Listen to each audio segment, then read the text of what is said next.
Hey guys, it's Ben from Simply Surf Bus. I met you a little while ago when we were looking over your van.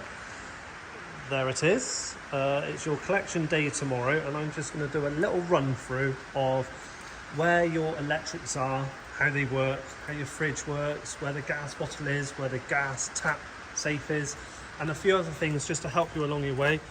I know you've already rented this vehicle a few times, you know it quite well, so you've got a good understanding of the roof. Someone will probably go through how the roof goes up and down tomorrow anyway.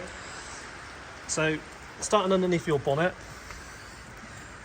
that plug there is your 230 volt hookup socket. So plugging into a campsite or at home and you want to have 240 in your van, or if you just want to charge your leisure battery because it has got low, you would plug into here with the lead which is supplied with your van into a 3-pin socket. 3-pin socket, probably a 16 amp socket, it'd be round like this at a campsite. These big fuses here, I believe, are to do with the split charge relay. That relay is underneath your driver's seat. You do have 2 leisure batteries in this vehicle, and they're underneath the scuttle panel, one under this side and one under this side. Moving on round,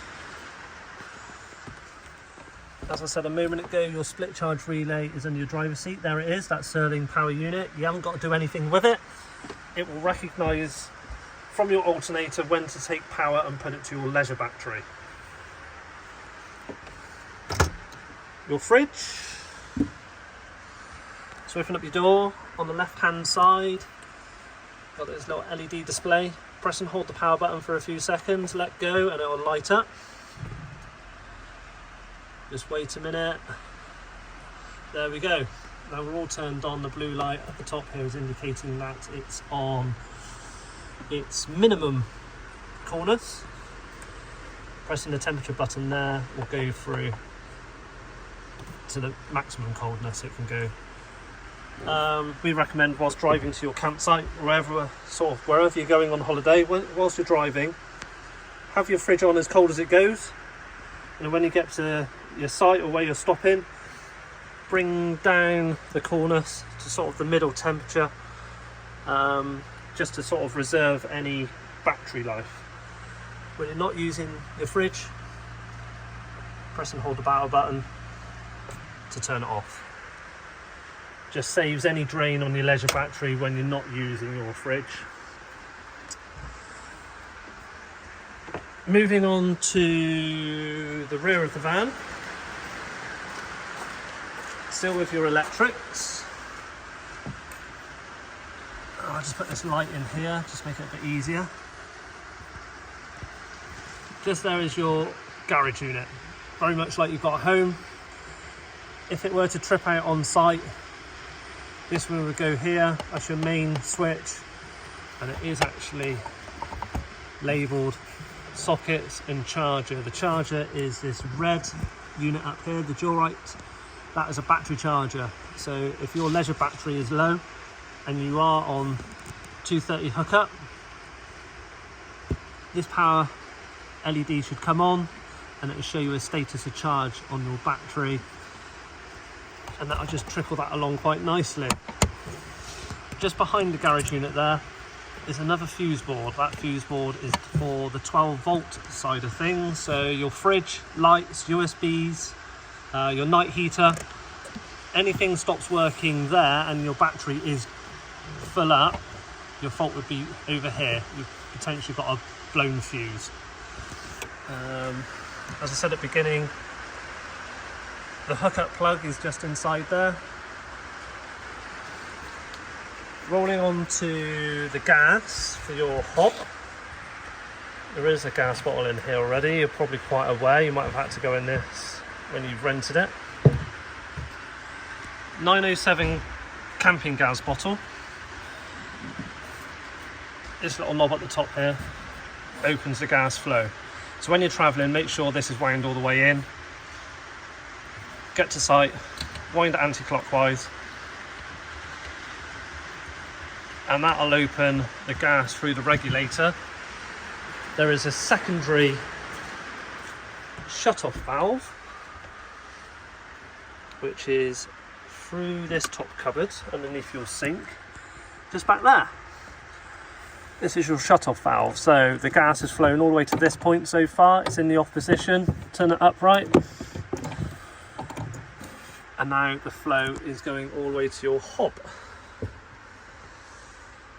And this is going to be quite tricky. I'm going to try and stand my phone up. This bottom left hand knob does this ring. We're going to press that down, turn it anti-clockwise, and it may ignite in a minute. This is a terrible video now. This is embarrassing. There we go. And the left one. There we are. Let's turn those back off. So we're all done cooking. We're going to go off driving again. Go back underneath. Turn your tap off. It's in the off position.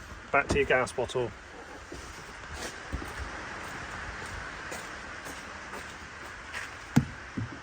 And shut the valve off on there as well. It's the safest way to travel. There's no flow of gas running through your van. We actually did change the gas install from the original fitter, so you will actually spot, if you were looking in for your electrics, you'll see a gas pipe right at the very back there. We disconnected that and ran a new feed and had it gas tested. I think Kim and Andrew had a retest done. I'm not sure if I've seen a certificate. It might be with the paperwork, or they may still have it, but this has been tested and certified. It is gas safe. You've got a carbon monoxide alarm out there as well. Your light switch, two-way function, and I'm not sure which way round it is at the moment because I've got the doors open. One way, the lights will always be on from your leisure battery. The other way, which is that way round actually, will work from your door activation. So these, if I shut this door, it may or may not work. We'll find out. There we go. Came back on when I opened that door. So in that feature, flicked up, your interior lights come on and off when you open and shut the doors and lock it. To have them on when at night time running off your leisure battery, flick the switch the other way. In the middle is completely off, they will never come on. Your water bottle is underneath your rib bed. That's your fresh water. Your tap with a switch in it.